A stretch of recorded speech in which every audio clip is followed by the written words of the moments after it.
नमस्कार दोस्तों, स्वागत है आपका हमारे YouTube चैनल खबरें फटाफट में। भारत की राजनीति से जुड़ी कुछ मुख्य खबरों की हम बात करते हैं अपनी इस वीडियो में। आज आपको बता दें कि गुजरात दंगों पर गृह मंत्री अमित शाह ने एक बहुत बड़ी बात बोली है प्रधानमंत्री नरेंद्र मोदी जी को लेकर। क्या है वो बात, चलिए हम विस्तार से बात करते हैं। गुजरात दंगों पर गृह मंत्री अमित शाह ने कहा है कि पीएम नरेंद्र मोदी भगवान शंकर की तरह विष पीते रहे। वे 19 सालों तक बिना कुछ बोले सब कुछ सहते रहे। प्रधानमंत्री नरेंद्र मोदी को गुजरात दंगों से जुड़े जाकिया जावरी केस में क्लीन चिट मिलने के बाद गृह मंत्री अमित शाह ने इस मामले पर चुप्पी तोड़ी है। खास सूत्रों के मुताबिक हमें पता चला है कि अमित शाह ने कहा है कि पीएम नरेंद्र मोदी भगवान शंकर की तरह विष पीते रहे। अमित शाह ने कहा है कि पीएम मोदी 19 साल तक बिना कुछ बोले सब कुछ ऐसे ही सहते रहे। अमित शाह ने पीएम मोदी का जिक्र करते हुए कहा कि देश का इतना बड़ा नेता एक शब्द बोले बगैर सभी दुखों को भगवान शंकर के विषपान की तरह गले में उतार कर लड़ता रहा, और आज जब अंत में सत्य सोने की तरह चमकता हुआ बाहर आया तो आनंद तो होगा ही। उन्होंने कहा कि मैंने पीएम मोदी को बहुत नज़दीक से इस दर्द को झेलते हुए देखा है, इन आरोपों को झेलते हुए देखा है, और सब कुछ सत्य होने के बावजूद क्योंकि न्याय प्रक्रिया चालू थी इसलिए हम कुछ नहीं बोलेंगे। इस स्टैंड पर कोई मजबूत मन का आदमी भी नहीं चल सकता था। अमित शाह ने कहा कि न्याय प्रक्रिया प्रभावित नहीं हो, इसके लिए अमित शाह ने कुछ नहीं बोला। इससे पहले अमित शाह ने यह भी बोला है कि 19 साल बाद सुप्रीम कोर्ट खंडपीठ ने सारे आरोप खारिज कर दिए हैं। गृह मंत्री ने कहा कि अदालत की टिप्पणी थी कि कुछ लोगों ने उन आरोपों को राजनीति से प्रेरित होकर उन पर लगाया था, इसके पीछे कुछ निहित स्वार्थी तत्व थे। इसके अलावा इस फैसले से भारतीय जनता पार्टी पर जो भी दब्बा लगा था वो आज धुल गया है।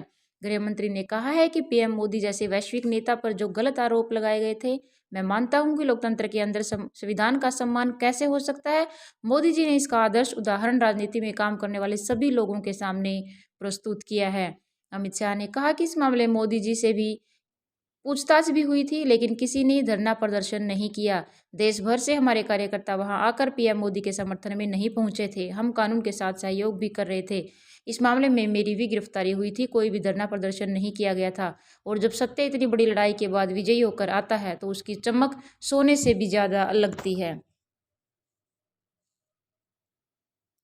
अपनी अगली खबर में हम आपको बताते हैं कि मुख्यमंत्री उद्धव ठाकरे को लेकर एक बहुत बड़ा बयान अभी चर्चा में है।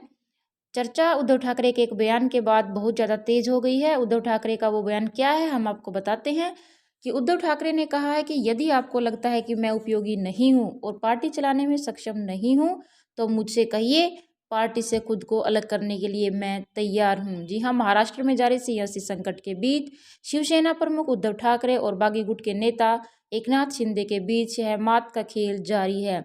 दोनों ही तरफ से मोहरे चले जा रहे हैं और एक दूसरे की चाल का आकलन कर एक दूसरे की मात देने की जारी की जा रही है। एकनाथ शिंदे गुट की ओर से पार्टी के करीब 50 विधायकों के समर्थन का दावा किया गया था, तो मुख्यमंत्री उद्धव ठाकरे बैकफुट पर आ गए। उद्धव ठाकरे ने भी अब अपना नया दांव चला है।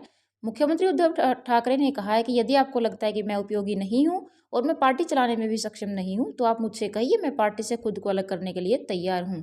उद्धव ठाकरे ने फिर से अपना इमोशनल कार्ड खेला है और कहा कि आपने मेरा सम्मान किया क्योंकि बाला साहेब ने कहा था यदि आप कह दें कि मुझ में क्षमता नहीं है तो मैं इसी से मैं पार्टी छोड़ दूंगा। मुख्यमंत्री उद्धव ठाकरे के इस बयान के बाद ये चर्चा शुरू हो गई है कि क्या उद्धव ठाकरे बागी गुट के नेता एकनाथ शिंदे के सामने हथियार डालने को तैयार हैं। उद्धव ठाकरे के इस बयान को लेकर तरह तरह की चर्चाएं शुरू हो गई हैं। उद्धव ठाकरे के इस बयान को शिवसेना के बागी विधायकों के लिए एक तरह से खुला हुआ ऑफर माना जा रहा है। ऐसा इसलिए क्योंकि सत्ता को लेकर शुरू हुआ संघर्ष अब शिवसेना पर कंट्रोल तक पहुंच गया है। एकनाथ शिंदे गुट ने बागी विधायकों के हस्ताक्षर वाला पत्र राज्यपाल और विधानसभा के डिप्टी स्पीकर को भेजकर अपने गुट को असली शिवसेना घोषित करने का दावा भी किया है। बागी विधायकों के साथ गुवाहाटी में डेरा डाले एकनाथ शिंदे शिवसेना में रहते हुए एक के बाद एक चाल चले जा रहे हैं और उद्धव खेमे की हर चाल फेल होती हुई दिख रही है। कहा यह भी जा रहा है कि विधानसभा के डिप्टी स्पीकर और राज्यपाल को पत्र लिखकर खुद को उन्होंने असली शिवसेना घोषित करने की मांग के बाद शिंदे गुट पार्टी के झंडे और चुनाव निशान के लिए आयोग भी जाया जा सकता है। अगर ऐसा हुआ तो गेंद आयोग के पाले में चली जाएगी। इस तरह की स्थिति में सांसद विधायक पार्टी की नीति निर्धारक इकाई के समर्थन की कसौटी पर दोनों गुटों को कसने के बाद आयोग ही फाइनल किसी फैसले पर पहुंचेगा। अब उद्धव ठाकरे ने बाला साहेब का ब्रह्मास्त्र की तरह इस्तेमाल किया है। बाला साहेब का लेख का जो असर हुआ वो इतना बड़ा था कि इतनी बड़ी तादाद में शिव सैनिक उनके पक्ष में लामबंद हो गए और पार्टी फिर से एकजुट हो गई थी। उद्धव ठाकरे ने पहले एक भी विधायक के कहने पर मुख्यमंत्री पद छोड़ देने की बात कही और फिर पार्टी छोड़ने के लिए भी तैयार होने की। उद्धव की ओर से पार्टी की एकजुटता बचाए रखने के लिए इस बयान को मास्टर स्ट्रोक बताया जा रहा है। जी हाँ, उद्धव ठाकरे ने चली है अपनी एक अब नई और चाल। चलिए अब हम बढ़ते हैं अपनी अगली खबर की तरफ। 18 जुलाई को राष्ट्रपति चुनाव होने हैं। इसी बीच सपा अध्यक्ष अखिलेश यादव ने राष्ट्रपति चुनाव को लेकर शुक्रवार को एक बैठक बुलाई थी। बैठक में सपा के सभी विधायक और सांसद शामिल हुए। बताया जा रहा है कि इस बैठक में विपक्ष के राष्ट्रपति उम्मीदवार यशवंत सिन्हा को लेकर आगे की रणनीति पर मंथन किया है। साथ के साथ आपको बता दें कि उड़ीसा के सीएम नवीन पटनायक के बाद अब आंध्र प्रदेश के सीएम जगनमोहन रेड्डी ने भी एनडीए की राष्ट्रपति उम्मीदवार द्रौपदी मुर्मू को समर्थन देने का ऐलान किया है। एनडीए की राष्ट्रपति उम्मीदवार द्रौपदी मुर्मू आज पर्चा भरेगी। इससे पहले गुरुवार को वह दिल्ली पहुंची थी। आपको बता दें कि जो एनडीए की उम्मीदवार हैं वो ओडिशा की रहने वाली हैं और जबकि यशवंत सिन्हा विपक्ष की ओर से राष्ट्रपति पद की उम्मीदवार हैं। द्रौपदी मुर्मू झारखंड की पहली महिला राज्यपाल भी रह चुकी हैं। इनका जन्म आदिवासी जिले मयूरभंज के रायरंगपुर गांव में हुआ था।